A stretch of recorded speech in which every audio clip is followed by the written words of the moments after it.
Now I'm just going to look quickly at the meaning of these words, seek kingdom and righteousness, and then we're going to plug them into the scripture and simplify it a little. Amen?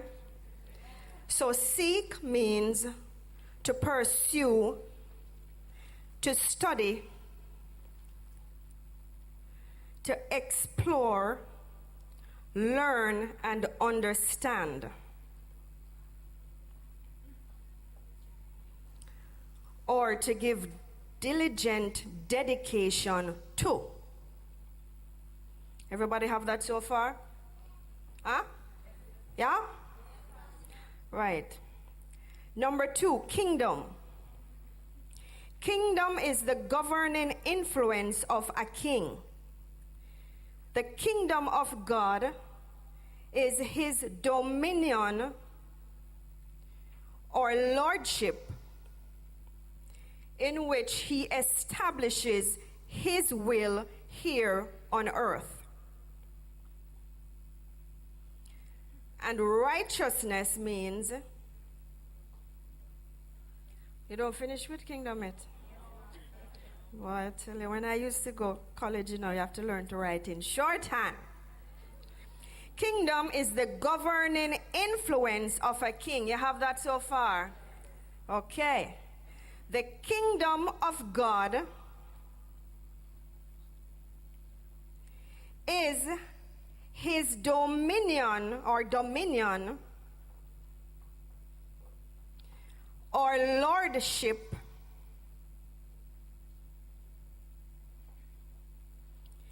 in which he establishes his will here on earth. Righteousness means to be in alignment with authority, to be in correct standing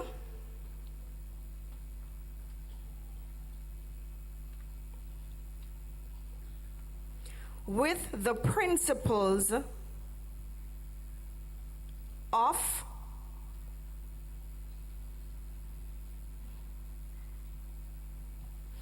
and to fulfill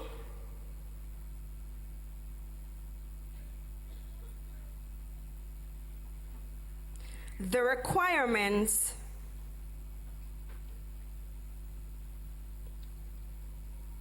of authority. Everybody have that so far? All right. So we're going to plug these in Matthew 6, verse 33.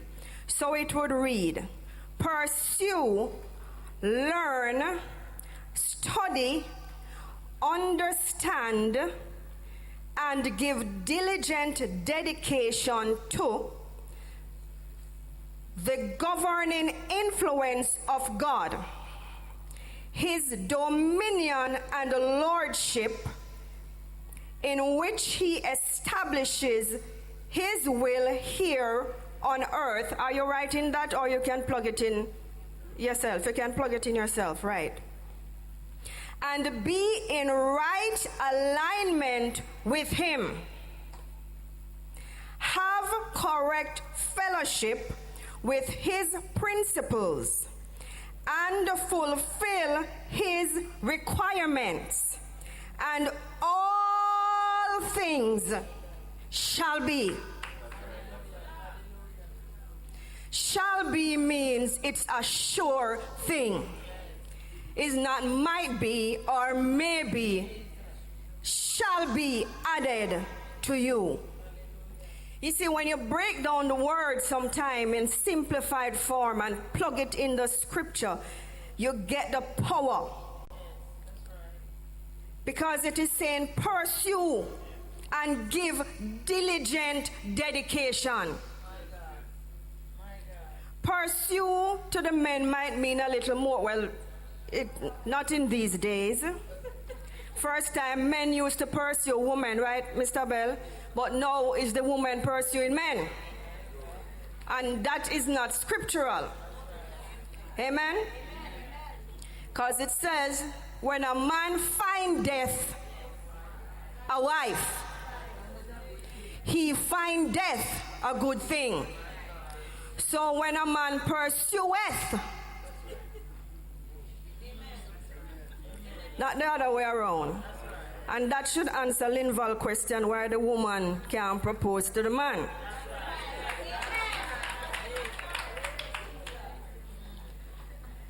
So pursue, it's sweeter done. Learn, study, and understand, and give diligent dedication to God's dominion and lordship. And when you do that, you will understand and recognize that God has passed on his dominion unto us in the kingdom. So his dominion he has given unto us for the earth. Amen? So when we understand this and come in correct alignment with God, everything, prosperity, healing, deliverance, husband, wife, everything shall be added unto you. So you don't have to worry, you don't have to fret, you don't have to have anxiety. Everything shall be added unto you. When people are studying, they pursue their studies with everything because they want to pass it, so that a degree or a master's or a doctorate or the bachelor's or whatever can be added onto them. And sometimes people give more attention to these things than to the things of God. And when all the worldly things that you can attain are added unto you, you're still not happy. Because you're still sick in your body. You still have lack in certain areas of your life. You're still unhappy. You're still oppressed and depressed. But when you seek the kingdom of God, healing is made available to you. Prosperity is made available to you. Joy, if you notice, I never use happiness. Happiness is a state of your mind. It's an emotion. Joy is a fruit of the Spirit. And that is why you don't seek happiness, or you don't seek, if someone goes about seeking worldly or earthly happiness, it never satisfies them. A wife cannot just seek happiness from her husband alone. It's not going to work. You have to seek the joy of the Lord, and the joy of the Lord is what gives you the strength in the midst of every adversity, of every problem and disagreement. So this morning we're going to go in the benefits of the kingdom. Matthew 16 verses 13 to 19. Verse 13. Now when Jesus went into the region of Caesarea Philippi, he asked his disciples, "Who do people say that the Son of Man is?" Verse 14.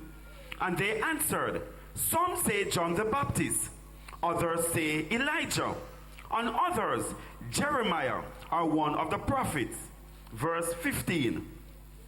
He said to them, "But who do you yourselves say that I am?" Verse 16. Simon Peter replied, "You are the Christ, the Son of the living God." Verse 17. Then Jesus answered him, "Blessed, happy, fortunate, and to be envied are you, Simon Bar-Jonah, for flesh and blood or men have not revealed this to you, but my Father who is in heaven." Verse 18. And I tell you, you are Peter, Petros, a large piece of rock, and on this rock, Petra, a huge rock like Gibraltar, I will build my church. Can you just back up a little to verse 17, when Peter confessed who Jesus was. Go ahead. Verse 16. Verse 17. Jesus answered him, blessed, happy, fortunate, and to be envied are you, Simon Bar-Jonah, for flesh and blood or men have not revealed this to you. So Peter made a confession of who Jesus was. Amen? And upon his confession, or the confession of the revelation, and we said the word of God is revelation. So upon his confession of the revelation of who Jesus was or is, Jesus said, I will build my church, and the gates of hell shall not prevail against it. Right. Now, if you plug this into whatever situation, upon the confession of the revelation of who Jesus is in your sickness, That's right. Amen. the gates of hell cannot prevail against you. No matter what the devil try, if you get the revelation of your confession of who Jesus is in your situation, no devil from hell can stop you. Go ahead. Verse 19.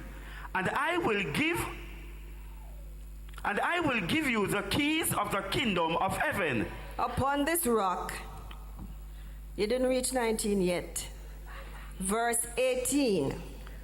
And I tell you, you are Peter, Petros, a large piece of rock.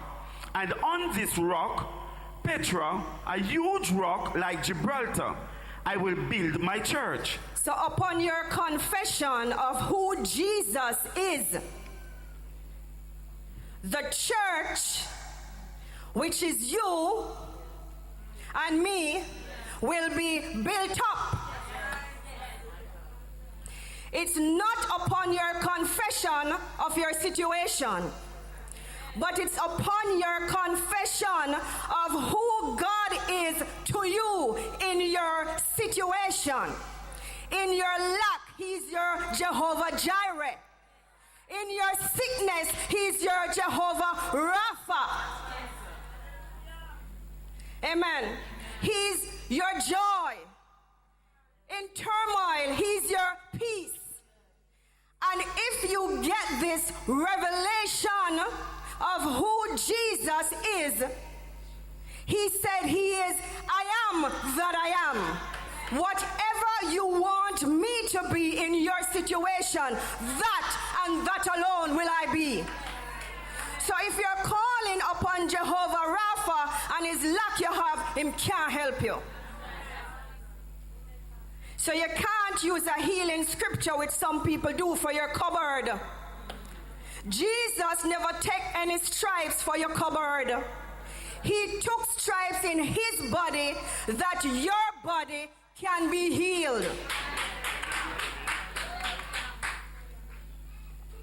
Go ahead.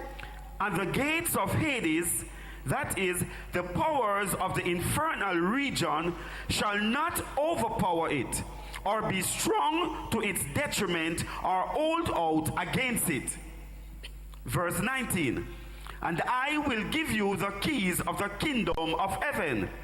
And whatever you bind, that is to declare to be improper and unlawful on earth, must be what is already bound in heaven.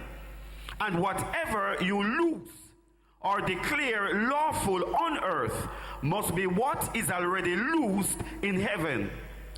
So Jesus said, he gives us the keys of the kingdom. Amen. Now keys represents laws and principles of the kingdom. Keys in the natural are what you use to open locks. Amen. To go into something, don't it? So he said, I will give you the keys of the kingdom. He never said, I will give you the keys to the kingdom. Because upon your confession of faith that Jesus Christ is Lord of your life, you entered into the kingdom. So he never give you the keys to. Because you're already in the kingdom once you're a believer or a child of God. He gives you the keys of the kingdom. Now in the natural, when you have a house, you get the keys to the house, which is the front door key. Or the back door key. But most people go through the front door, right? Yeah. But you get some other keys which open other doors. So you have a key to the bedroom door where you're sleeping. You have a key to the bathroom door. I hope you don't sleep in the bathroom. You must bathe in the bathroom. And you have a key to the living room and key to different areas of the house where you do different things. Amen? Everybody, so good so far. So God has given us some keys. Now when we use these keys, we unlock the storehouse of heaven. Now there are different keys in the word. Holy key. But you have to know which key unlock what door and what you want from God to put which key in what door. Hallelujah. Now one such key, if we go to Malachi 3 verses 8 to 12, an apostle, when he comes and whoever comes to preach, they're giving you keys. But because God is a God of choices, you choose whether to use the key or not. And it's sad to say that many times some believers choose not to use the key and just stay in the outer part of the house. So them have to sleep and them can't bathe and them have to settle with what them shouldn't settle for. Because they refuse to use the keys. Go ahead. Verse 8. Will a man rob or defraud God? Yet you rob and defraud me. But you say, in what way do we rob or defraud you? You have withheld your tithes and offerings. Verse 9. You are cursed with a curse, for you are robbing me, even this whole nation. Verse 10. Bring all the tithe, the whole tenth of your income, into the storehouse, that there may be food in my house, and prove me now by it, says the Lord of hosts, if I will not open the windows of heaven for you, and pour you out a blessing, that there shall not be room enough to receive it. Verse 11. And I will rebuke the devourer, insects and plagues for your sakes, and he shall not destroy the fruits of your ground, neither shall your vine drop its fruit before the time in the field, says the Lord of hosts. So tithing is a key that opens the windows of heaven over your life. And you have some believers who refuse to use this key, but them want to pry open the windows in order for blessings to come upon their lives. They're in lack. Are you tithing? No. But can the church give me some food? Yeah. And they go about begging for food, when all they have to do is use the key, because the windows of heaven have a key. That's right. All they need to do is use the key to open the windows of heaven. Just tithe and make your confession. And God says he will open the windows of heaven and pour you out blessings. This is El Shaddai. You don't have no room. You don't have enough room to receive the blessings of God. And again, he will rebuke the devourer. You don't call this a double whammy. Him open the windows of heaven, him pour you out the blessing, and him rebuke the thief or try thief your blessings. That's right. So all of these are keys to be learned. Amen. Jesus, when he came on earth, did many things. And him never just do it for do sake. He did it so that we can learn from what he did.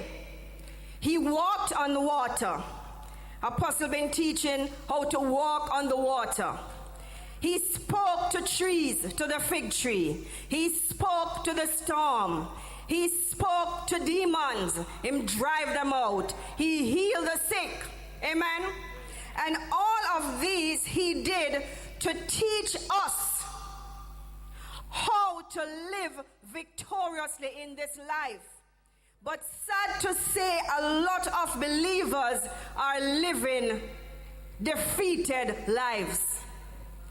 And God is not pleased, because he knows that he came on this earth and he gave the keys to Adam and Eve, and they lost the key.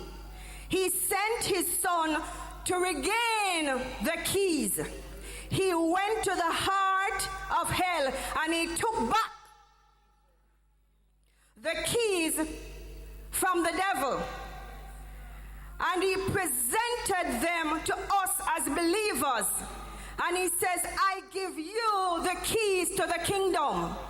You unlock your blessing. You unlock your healing. You unlock whatever it is that is in heaven's storehouse. Unlock it and bring it to earth. And that is why he taught the disciples to pray, thy kingdom come. Thy will be done on earth as it is in heaven. Whatever you bind on earth must be what is already bound in heaven, because that's agreement. And whatever you loose on earth is what must already be loosed in heaven. Amen. He said in Ephesians, I think it's 1 verse 3, he has blessed us with all spiritual blessings in heavenly places. Amen. So everything that you need is already provided for you. It's just the key. Now we're going into 7 principles of keys. What does the key represent?